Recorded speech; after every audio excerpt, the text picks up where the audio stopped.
Together, we spotlight bookkeepers and accounting pros who keep businesses moving because you deserve to feel proud, confident, and seen. And we have a wonderful guest today. Candy Bellau is joining us, and we cannot wait for you to hear her story. But first, here's Deb with our Partner of the Week. Well, I'm really thrilled that our Partner of the Week this week is Alicia Katz Pollock from her, she is in fact, I have to tell From you. Royalwise. From Royalwise. And we were in a contest for, QuickBooks tips and tricks, and she beat me, which just still makes me mad because she's that good. And I thought I was good. She's that much better. But anyway, so what she's doing is, how many of you have ever had to convert a desktop file to QuickBooks Online? I tell you what, it's not something I really like doing because there's a whole lot of stuff that can go wrong. And you're not alone, because these conversions can be messy, time consuming, and full of gotchas that can cost you time. That is why Alicia actually published a book on Amazon. It's got the best practices. And on April 28th, she's teaching a course on all about converting from QuickBooks Desktop to QuickBooks Online. Both the paperback and her course are designed specifically for bookkeepers who want a cleaner way to guide clients through this process. If the live session on the 28th, if it's already over by the time you see this YouTube channel, that's okay. You can still watch the recording and get the full value of the training, including CPE. And what I like about this is that it's just not getting the file moved over. It's about understanding the process, avoiding common mistakes, and even turning migration work into a higher value concierge service for your clients. So find the book on Amazon or visit royalwise.com to register for the on-demand course on Alicia's Royalwise ALS platform. And I have to tell you, I took this class. It's really good. So check it out. So thanks, Alicia. Right, and the links are they'll be in the chat in a minute. So if you're watching this live, you can get the links right there. And they're also in the description. Right. Well, here we go. Candy, I'm so thrilled you're here. So excited. Thank you both. And thank you, Alicia, who is a rock star, by the way. Yes, she is. She really is. And so how long have we known each other, Candy? I don't even remember when we first met. Could it have been at Abbey Camp, or did I hear you speak? I'm sure I heard both of you speak. I feel like I've known you forever. That. Yeah. I feel like I was around, but nobody knew me before Abbey Camp. Yeah, we hung out. I was kind of just hiding in the corners, working at conferences. Yeah. I didn't really talk to anybody. I just fangirled everyone. Yeah. I think we all fangirl each other. Oh, there's Sandy. Oh, there's the. It's isn't it the truth? But so true. Now you have a firm. How many people are in your firm? Three, now including me. Your firm is different than traditional accounting firms. I think it's really great. So explain to us exactly what your firm does. So our tagline is, we're a boutique accounting firm that specializes in strategic oversight. And typically, we don't do any of the day-to-day work. The people we work with have somebody that is invoicing, paying bills, dealing with all of that. We don't handle the money. We come in as that layer to make sure that everything that's happening is happening properly and correctly, and to help them streamline, to answer questions, to deal with those crazy things that come in the mail, to get them through an audit, to get them through sale, or just for the peace of mind for the owners that somebody who has nothing to do with their company, their money, is just looking at things as oversight. And we just watch what's going on so that we could do correct financials.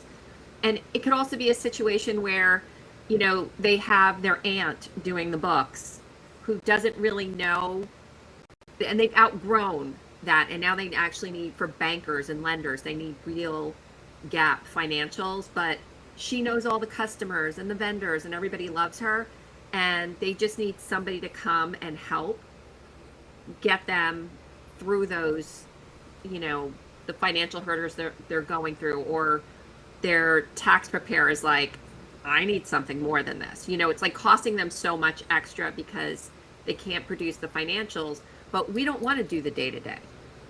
Right. We will fill in, you know, if their person gets sick, is on vacation, we will jump in and make sure they're going to get through, but that is not what we always tell them, we don't want your job, so you have nothing to worry about. Like, So how did you come up with this idea? Because I think it's where we're moving as a profession, to tell you the truth. I actually did something on this at Scaling years ago, saying that I felt like the day-to-day wasn't being seen or wasn't being valued. Right. Exactly. As much as the other work. And so I felt like it's so much more work to do all of that, and nobody wants to pay for it, but they'll pay more to just look it over and make sure it's right. And when I say look it over, but now that means I have to get skilled, trained people to do that. I can't just bring in somebody who just does the day-to-day and doesn't understand proper accounting, who doesn't, you know, we have to speak the language of the banker, the attorneys, the advisory firms, business brokers, and also speak the language of the in-house person who doesn't speak any of that language. Mm-hmm. Yeah. So we need to be able to translate to both, and then also get it over to the owner in their language. So it's almost like we're just this, sometimes I call us Roombas, that we're just going around and like, bang, we just found something, let's fix that. You're like the UN. Yeah, and then we keep going, and if nothing's wrong, that's fine. And then we also get to know the person to say, okay, we're seeing mistakes. It looks like a lot of people interrupted her that day because she knows what she's doing and she never makes these kind of mistakes. Right. So the phone must have been ringing. It must have been busy. We'll just fix those. But if we're seeing a pattern, if we're seeing they don't understand, or if we're questioning them, how long does this take you to do this? Okay, I think we can streamline this for you. Let's change it. And a lot of it is just changing it behind the scenes. Like maybe they have the wrong account and they're putting it on the balance sheet. It's supposed to be on the P&L. We're just redirecting it. You can still call it what you want, but we're going to put it in its right place, you know? So we try to make it seamless so people don't even realize we're there. I think that's great. Now, is AI factoring into any of this stuff that you're doing? We don't really utilize it in what we're doing because we're looking for anything out of whack. My team is freaking unbelievable. Like they'll just build dashboards and they put all these things in place to make sure, you know, most of our clients go under audit, so they're continually proofing everything and making sure it's all okay and that their audit's going to be seamless, that it's going to be easy, that, you know, and that the in-house people can continue doing the day-to-day and we take the load off of them. But we've also been preparing all year. You know, we already know what they're going to be looking for. We've been pulling that together. We've been waiting. So do you take so when the books are done at the end of the year, do you look at them before they get to the tax guy? Oh yeah, we're the tax people only talk to us. Okay. So we're getting it over to the tax people. Their bankers call us. Their insurance people, we're checking on renewals. We're making sure everything's done properly. We're also making sure their vendors have certificates of insurance, W-9s. It's all that little stuff that the in-house person doesn't understand. Well, I've got the certificate of insurance. Yeah, but they're underinsured, which means that you're going to get dinged for that. So Right. they need to, so they may not know or understand the little things. The other thing that sometimes we come across, which is not something we do as a service, but we find fraud, which, you know, is my And thing. that's your That's the thing. that's The thing is, love Yeah. that, don't you? I'm no longer in the client accounts. They are. So they'll just, but we're on Slack and talking constantly. They're like, oh my gosh, you won't believe what I found today. And they're so good at it now. And it just blows my mind. Well, you wrote a book. It's almost finished. It's almost out. So You're close. all It's, about that. yeah, the fraud informed advisor. And it's for us. It's for bookkeepers, accountants, advisors who are going in and they're like, okay, they're having cash flow issues. Something's not right. Is it fraud? Is it just bad bookkeeping? Or is it mismanagement? Maybe the company isn't being run properly. So like, which one is it? So this kind of takes you through those different scenarios. And then it also takes you through, could the owner be the problem? Like, Oh, usually it is. could they just maybe not price things properly, right? Or they don't understand their costs, which is a combination of not keeping records properly and not understanding how much you should be charging for something. But it also could be that they're living a lifestyle they can't afford, or they have managers who are taking from the company, or they're saying, no, you can leave that inventory on the books. Looks better for our loans. So it could be a combination of things. So we just kind of go over things to look for in the book. And it's the thing I'm asked the most. How do I tell the difference? And when's the book going to be published? Oh my gosh. It'll definitely be out by scaling. Oh, good. Okay. Hopefully sooner. Good. I'm working on the cover and all these things I didn't know went into making a book. Like, who knew? Now, did you have a publisher? Did you do it on Amazon, or how'd you do it? I'm doing it. And I'm going to give props to Robert Nordlander, who wrote a book, Expert to Author. And then he did a week-long retreat in Colorado that I went to. And I really just dug in, and I didn't do any of the social activities. They were like, oh, we're going out tonight. I'm like, I left my family for this. I'm writing. And I would just sit in my room and write. And by the time I left after that week, I had so much done. But it's so much work. It's a lot of work. I can't wait to read it. Do we get a signed copy? Me too. I want a signed copy. Of course. We want signed copies. Yep. Yes. Yes. To Debbie, my best friend. Love Candy. To Debbie, who's going to be on Diary of a CEO. Yes. I have to tell you, I was on Candy's podcast last week, and I told her that's what I wanted to do. That's what you have to dream big, right? Why not? Always. Big swings all the time. Big swings all the Every time. day. Big swings Yep. all the time. So now, one of the things I know about you that I don't think a lot of people do is that you like to keep journals. Oh, yes. So I wish I could keep a journal. I mean, I buy them every year. I say, this will be the year.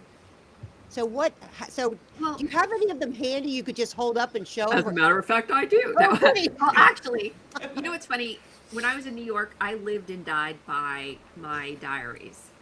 And every year was a big thing. I would go out and buy myself a new one. And I ran very large companies with these diaries. And it's funny, my mom passed in 23, and I was cleaning out her apartment, and I found a lot of the old ones that I had. And just even as a kid, I have I was born in 60. I found like 1975, 1977. And I'm like, oh my gosh, it's so weird. But I had a very long period of time where I stopped. And I believe it was more like, well, we should be on the computer. It should be digital. Like, don't do it. And I missed paper. Mm-hmm. And after my mom and everything, I went through this weird phase. So I made 25 was my year of being uncomfortable and figuring out who I was. And I had been working since I was 14. I had been supporting my family since I was 16.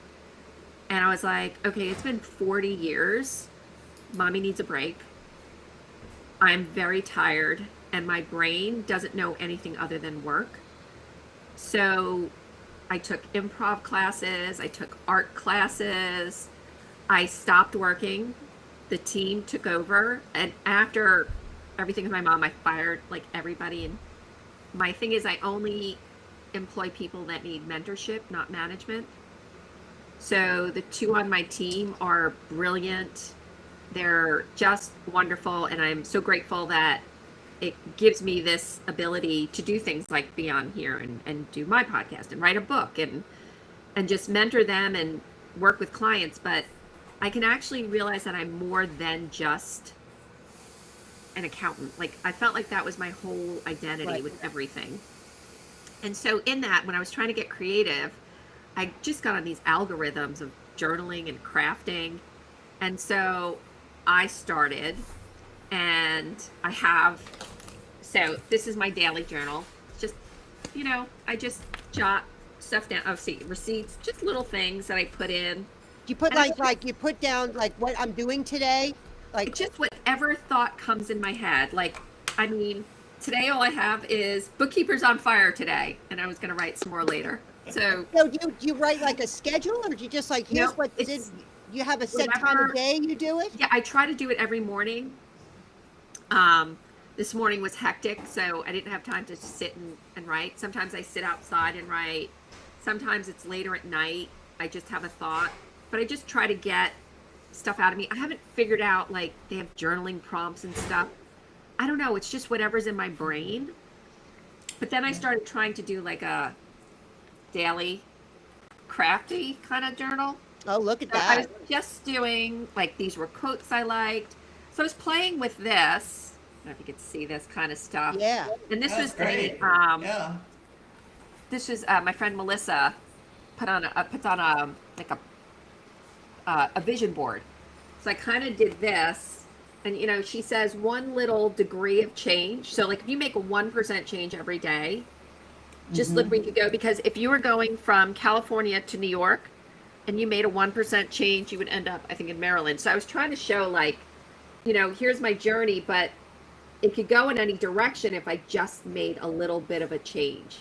It could go somewhere else, you know? So, and you were asking me, do I do stickers and stuff? So I was trying to keep track. And one of the things I was trying to keep track of, and I play with crafting, is why am I so tired every day?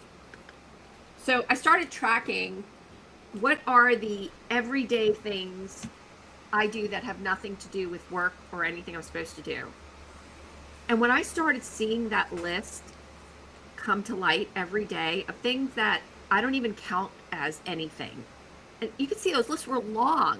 And Like, so give us an example. so, like, the dishwasher, laundry, grocery shopping, making appointments, flossing my teeth, putting on moisturizer, which was like something I had stopped doing because I was like, you don't have time for this nonsense. Like, you don't need moisturizer. Like, and I was just like, no, I want moisturizer. Like, you know, taking a shower. Like, and I'm like, you know, I'll tell you, I went through a slump. My husband's like, are we showering at all this week? Like, you know. And so I was like, that's it. I gotta shower every day. I gotta put on moisturizer. I gotta floss my teeth. I need to make sure that I want to have dinner ready when my daughter gets home from school. I need to know her uniforms are ready. I need to iron her stuff. You know, like, am I taking my pills every day? Am I, you know, now I'm in menopause, so I've got my patch, I got my pills. Am I taking my vitamins? You know, all this stuff. And I was realizing just the mental load of what I'm carrying. Forget that I have several businesses. Forget that I'm running all of that. You know, I have my husband and daughter. I've got 6 cats. I no longer have parents to worry about, but I do have friends and one sibling left, you know, but most of my family has unfortunately passed. But I was like, it's just so much. And I'm like, that's why I'm freaking exhausted all the time. Because I'm like, I'm not working that much anymore. I should be fine. And I'm like, no, I still got all this other crap I got to worry about. Nobody worries about doctor's appointments or the cat's appointments or, you know, what are we going to have for dinner all week? Does she have lunch? My daughter have lunch for the week? You know, and I'm in tops. Well, I got to write stuff, and I'm presenting, and I'm doing this and writing a book. Like, the list, even though I'm not working like I used to on client accounts, I'm still running the business. Right. You know, I'm still responsible for the output. I still also have to make sure that we have enough revenue coming in for me not to have to do client work, you know? But it's just, I don't know. I feel like I'm going through this whole.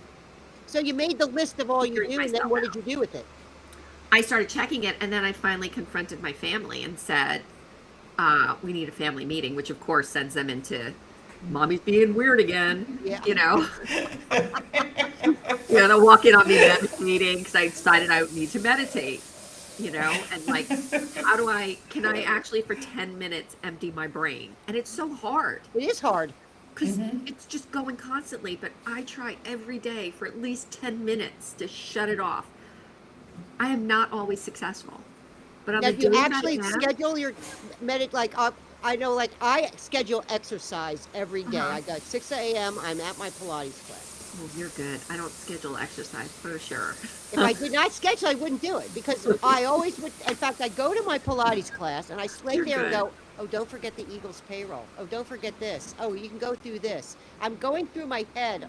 And I said, just sit here and relax. Chill, man. It's Oh my only an gosh, you hour. guys are crazy. No. Routines, guys, routines. Systems and I- processes and routines. The most freeing thing you will ever have. I have a morning routine that takes care of like half of what you said. Right Well, there. that's what I do. So I try to do all that before my daughter goes to school. Yeah. Right? So that's my me time, which means I meditate, I'm trying to journal, I get her lunch ready, I throw a lot of laundry in, I assess what's for dinner, am I throwing in the crock pot, am I taking something out? Like, what do I have to do? Do I need to meal prep for later? All that stuff I try to get done, and then I get her up, she goes off to school, and now until 3 p.m. I have whatever it is I'm needing to do, for work, and if I don't, I craft, Okay. which I love to do, but I've had a lot of other stuff. But you're talking about the exercising. I listen to a lot of things on like how to make your life better, and all that. And there was this guy who said never get to zero. So if you're trying to do something, do at least something every day. So I decided I really dislike exercising. I always have. I don't know how I married an athlete, but Yeah. um, Opposites attract. clearly. So I decided I had to exercise for 2 minutes a day, and I like drinking tea, and I just throw it in the microwave, chai tea. So I take the liquid in the milk and throw it in for 2 minutes. So I try to exercise for 2 minutes every day. And I am surprised at like trying to do 2 minutes of squats or a 2-minute plank or 2 minutes of sit-ups. It's like, holy hell, people do this for more than 2 minutes. Like, 2-minute plank's hard. much. That's really hard. 2-minute plank is Oh my hard. I never gosh. made a full 2 minutes. Nobody So does. Nobody makes that. Even the trainers at my gym don't do Yeah. that. I'll Yeah. do my squats. I'll try to do my push-ups, which are modified. I can't do a real push-up. But I'm like, for 2 minutes every day, I do something, and I feel the difference. Like, how 2 minutes of squats, you feel that, Yeah. So I'm just trying to incorporate things that will make me healthier and better. I have a 9-year-old, almost 10, and I am 57, about to turn 58. So I need to have some energy for her because she is all over the place. Like, she doesn't stop, but yeah, that's where I'm That's at. great. So your when you say crafting, what other crafts do you do? So like I have some. So like I was just I went to the East Coast to visit family. So I decided I was going to make them little thank you cards. So I made these like little pop-up cards. Oh wow! How did you make God, them? That's awesome. And so I made these for them. I haven't sent them out yet, clearly, because they're here. It's on my to-do list. Is How to do you send make thank them? notes. So I get these like these are digital downloads that I buy, and then you cut them out and you put them all together, and then I'll write my note on the back. This is a little thing I made the other day. It was a junk mail, and I just cover it and make stuff, and then I put these into journals. This is a little journal I'm working on for my daughter. I'm making her a big Harry Potter journal. And so I have a YouTube channel. You The do? Crafty Accountant. And I put stuff that I make in there. Oh, I've never. I mean, I'm a YouTube nut, so I can't believe I don't know about your. Yeah. So I just started doing it, and I'm telling you, I didn't think of myself as a creative person, but you know, I'm starting to realize, and you know, Rachel Douchy said something recently that, you know, accounting it's artistry, and it is. And it was like putting it together, like I'm trying so hard to be this creative person, but I already was. And I used to be when I was younger, and then I stopped to work, but I think what we do is creative. And when you make a beautiful financial statement, it's art. You know, you've seen financial statements that you're like, no. And then you see one, you're like, oh. I know. It's like, I always call my Excel spreadsheets works of art. Donna can tell you. Now, Donna, look at this work of art I did. They are amazing. They're crazy, yeah. So I found this was a way of expressing myself. My husband says I'm nicer, I'm calmer, Good. I'm happier, and it ended up being something I could do with my daughter. So it kind of reconnected us, because when my mom got sick, I pretty much had left and gone to New York to care for her, and my daughter like kind of pushed me away because I was gone so much, and I needed to figure out a way. So one, I was just around and just forced her to have to spend time with me. But then I started doing the crafts and the painting and the paper stuff, and she would just come sit next to me, you know, and it's been really nice. That sounds great. Does she participate in do you do crafts she likes, or does she do yours, or she does. We do them together. does she have any that she came up with and they said, well, that's a great idea, let's try it together? Any that she initiated? She's very creative in like painting and drawing and coming up with characters, and she makes these things, and I'm like, where did you get this idea? Like, I don't even know where she comes up with this stuff, but it's just good to see this outlet in her. And because she's an only child, so I need her to entertain herself a lot, you know, but that she could sit and just pull all the art supplies out and just start painting, or I don't know, it makes me happy. Makes me happy. Hey everyone, so I popped the link in the chat so you guys can subscribe to the Crafty Accountant. Oh. You got a new subscriber from us. Yeah. I put it in both LinkedIn and I'm going to go watch all your episodes. Yep. Yeah. And I'll put it in the YouTube description now that I know about it, because I didn't even know that. So cool. So we need to get everyone subscribed. And I do want to mention the podcast for sure. I have a podcast with Sam. Tell us about that. With Sam Halburn, and it's called Unbalanced. It's produced and powered by Anchor, the software company, and payment software. And it's been therapeutic for me. Like getting to talk to people. I feel like I've been on this journey, and doing the podcast, just all of this, getting to talk to people has been such therapy in figuring out who the heck I am, or why I'm the way I am, or why I make decisions that I make. And I just feel like everybody's been so part of that journey. And on balance, we talk about the hardships of, you know, having a firm, that things happen that you just don't expect. Right. Sorry Well, about I that. think you're one of the most generous and kindest people that I have ever met. I mean, Oh, thank you. you know, you'll jump on a plane. I know when Lori O'Neill was going through, that horrible year she had last year, you got on a plane, flew right up there. I mean, you put me to shame, to tell you the truth. Oh, no, But, you know, you're so kind like that. I mean, I just think more people I'm need to be like fortunate, you. you know, I was able to, right? If I wasn't able to, I couldn't have. Like, financially, I was able to do that. And also, my firm was in a place that I could up and leave. And I owe that all to my team that takes care of things, and we work Sorry together. about that, guys. I'm trying to get a link for your podcast, and it keeps playing it. Like, Oh, I didn't I'll even do hear it. later. I didn't hear it either, so. You Oh, know, you didn't hear it? Okay, sorry about that.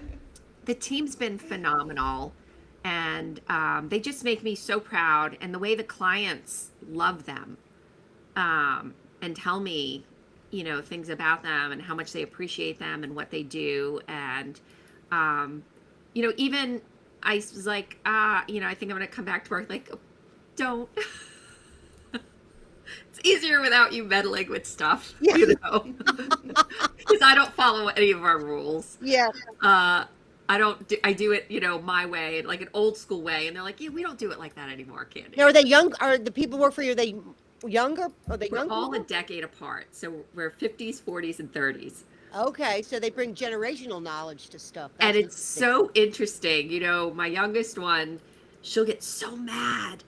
And I'm like, oh, I remember that. That's cute. Yeah. You're not going to give a crap in a couple of years. Yeah. Like, you know, and then, and they're, you know, the thing is that they'll take over when I go. And, you know, I just remind them as things happen, okay, look at the situation that just happened and what we did. Now, if I was gone and this was your firm, how would you handle it? Just keep some of these things in mind, because you're going to be managing others. And just remember, like, how we deal with things here. I love what you said, that you're looking for people to mentor, not manage. Yeah, I was going to bring that up. I love that, because everyone's like, we want people, we want them to come in and know everything all at once. We don't want to train them or do anything to help them. We just want them to know how to do it our way. And I love that, mentor instead of manage. They just blow me away. And I found that Yeah. when I released some of the grasp that I had, you know, and instead of being so specific with instructions, being a little bit more general of, hey, you think we could come up with a report that does this, versus me creating an Excel spreadsheet and saying, okay, here's everything and just fill it in. They would come back with something I didn't even envision. And I'm like, holy crap, you did this? You know, and I'm like, this is so much better than I would ever come up with. And just letting their creativity go and let them come up with stuff, let them solve problems, and we'll talk it through. You know, it's so collaborative, and I just love their ideas. Or sometimes, you know, they're like, hey, this is the problem. They're a little swamped. I clearly have more time. Can you look into this solution for us? Right. Can you research this software and see if it might work? But yeah, but they have to remind me a lot. We really need to show other firms how to treat their people that work for them, because so many times, you know, we talk about button the chair, how much can I squeeze out of people? These are intelligent knowledge workers that need to let their, you know, their brains out so they can come up with better ideas. Yeah. I like that. Well, if you have an idea and I have an idea, we each have one. But if we share it, we both have two. And it's so incredible when Donna and I talk about it all the time. You know, when Donna say, you know, 1 + 1 is not, in our case, 2, it's 5. Together, we're better. Right. I agree with that so much. And it's so, we're so open. Like I think a LinkedIn post coming up tomorrow where I had like sent them something, and their response to me, I mean, I spit up my coffee and I was laughing, because they were basically like, yeah, we're not reading this crap. Yeah. we have work to do, Candy. Like you go do your thing, you know. And that's what I love, is that it's safe for all of us. You know, like we could just be ourselves. There's never a fear of them saying, hey, just grab the kids, we're going to the beach, it's a beautiful day. Right. Yeah. Enjoy. Exactly. That's what life's about. You know? But you built that. That's all comes from your leadership. So take credit for the leadership that you said. If I need to know, tell me. Yeah. If not, do whatever you got to do. Right. Work, don't work, just get it done. done. That comes from you. So take credit for that. Top down. Building a company I would want to work at. Exactly. There we go. Yep. Hey, So we're at time. Yeah. So what's the one big idea you would share with everybody? I was going to say, I think we got it, though. I think we got it, but I want to hear it again. I want to hear one more. I will say that, and I'll just go back to the mentorship. It changes everything. Trusting in your people, Mm-hmm. and having people you can trust. And look, I've made mistakes. I haven't had all the right people, but the more I trust in them and they can trust in me, I have just seen an exponential rewards and growth from it. And I wouldn't have all this time and capacity and ability to think and grow and do other things if I didn't have this team. And this team took a lot of time to find the right people. But I'd rather stay where I am than grow and have people that I don't. I know. I'll turn work down any day. Right. And especially, I'm not bringing work in over the summer. They have their kids home. You go to the beach. Exactly. We're not bringing extra work in. Well, I think it's great. We really thank you for taking the time and coming on today. I've learned so much more about you. And I'm going to, you'll have to still show me these. I'm looking at your journaling books and going. Jeez, I know. But maybe I'll just do, instead of, I exercise, I'll do the 2-minute journaling. How's that? Yeah, that's There it. you go. Just, how do you want people to see you? Who do you want to be? Right. What do you want to accomplish? Just things, just get it out. I'll do it with my first cup of coffee. There you go. All right. I'll do it tomorrow and start and tell you how I do it scaling when I see Just a you. little something every day. One Okay, sentence. deal. And you exercise 2 minutes a day and I'll do My that. 2 minutes. And Donna, what are you going to do? I do both those things already, Okay, so. Sorry. I'll think of something else. Yeah. I'll have one for next week. Okay, good. All right, good. Oh, I'm starting to go to Disney again. So that's Okay, good. All right, well, thanks for coming again, and I want to thank our sponsor, Royalwise, for sponsoring our podcast today. And go take Alicia's class because she's really good. Anything else, Donna? Yeah, thank you for spending time with us today on Bookkeepers on Fire. If this conversation stuck with you, you carry it forward. Your work matters, your voice matters, and you matter. So we'll see you next time.